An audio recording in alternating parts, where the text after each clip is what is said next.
negotiating partners. Question number 10, Sue Moroney. Of Education. Do any of the thousands of reports she referred to in oral question number 8 yesterday support the government's decision to cut funding for 100% qualified staff in early childhood education as a means of lifting student achievement? And if so, what are the names of 5 of these reports she has read? The Honourable Hekia Parata. Mr Speaker, the thousands of reports I referred to yesterday testify to the effect of quality teaching on raising student achievement. One commentator who we have heard quoted a lot is Professor John Hattie, Visible Learnings. This book summarises 800 meta-analyses and 52,000 studies. Ben Levin talks about 5,000 different ways to change schools.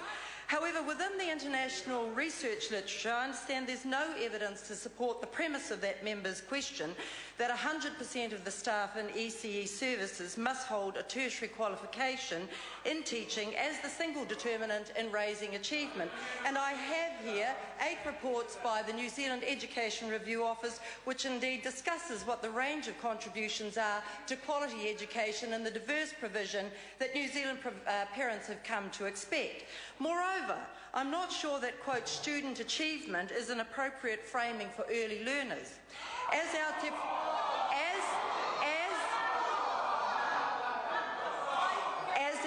Whāriki curriculum, which was itself a world-leading approach ushered in by a former Minister of Education, is a world-leading approach. It sets out that what we want for our early learners,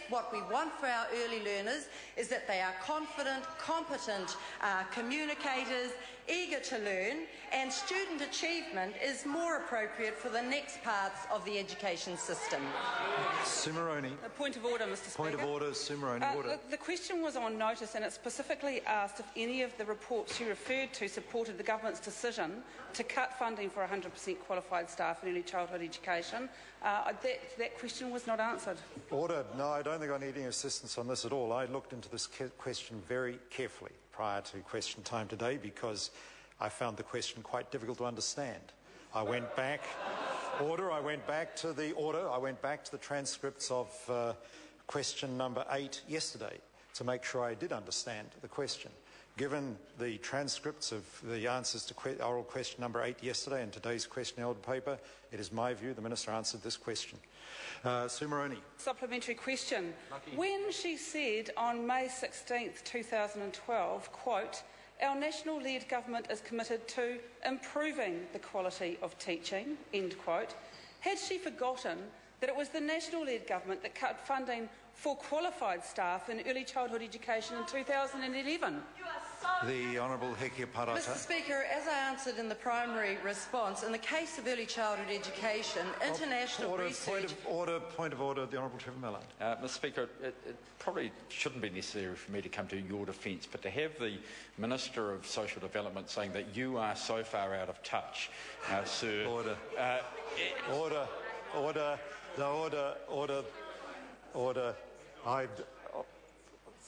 The member should not be interjecting. You are anything. I fully accept the point made by the Honourable Trevor Mallard because the Speaker may well be out of touch, but that's not relevant to these proceedings. Sue Moroney. Order. No, I don't think we need to waste more time on this. Sue Moroney, I beg your pardon, the Minister was answering the question. The Honourable Hekia Parata. Mr Speaker, as I said in my answer to the primary question, in the case of early childhood education, international research literature does not support the premise of that question that 100% of the staff in ECE services have to hold a tertiary qualification in teaching in order for student achievement to be lifted. Sue Moroney. Point of order, Mr Speaker. Point of order, Sue Moroney. The question... Order. A point of order has been called. The question was very straightforward, but it didn't make any reference to 100% qualified staff, and the Minister just answered a question that talked about 100% qualified staff. Given the question was about... Order, given the time that was delayed, the time that... the gap that occurred between the member asking the question and the answer given, I cannot be clear in my own mind now exactly what the member asked. I invite her to ask a question again. when she said on May 16, 2012, quote, "Our national-led government is committed to improving the quality of teaching," end quote, had she forgotten that it was the national-led government that cut funding for qualified staff in early childhood education in 2011? The Honourable Hekia Parata. So, Mr Speaker, yet again, in the case of ECE, there is no international research that supports the premise that 100% of staff in ECE services have to hold a tertiary qualification in teaching.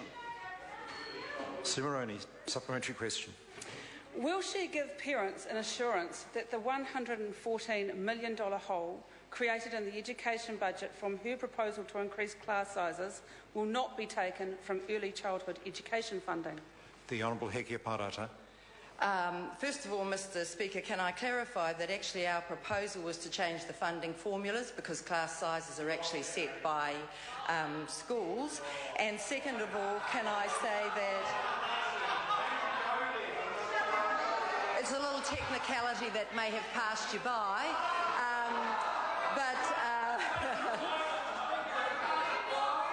so as I have answered before, the $114 million as a last resort will be a pre-commitment against Budget 2013. But in the meantime, we will look for savings within Vote Education, which will look at those things that are not giving us as much value as others. Well, I'm answering the question. Order. The member did ask whether or not the seeking savings to cover $114 million alleged hole in the budget, whether any of that would come from early childhood education. Now, it really is, the question was a fairly straight question asking that, and I accept that from the Minister's answer one could possibly derive an answer to the question, but it may be wrong, and I think the Minister should clarify it for the safety of the Minister. Mr Speaker, the answer is no, and it reflects. So we won't be taking cuts, just in case the members didn't understand that, because actually it reflects this government's continual raising of the investment in early childhood education. It's risen threefold in the period that we've been in government. That's a 32% increase, and in fact, if I had quickly to hand... No, order. I think the Minister has now answered the question quite clearly. Sue Moroney. Supplementary to the Minister.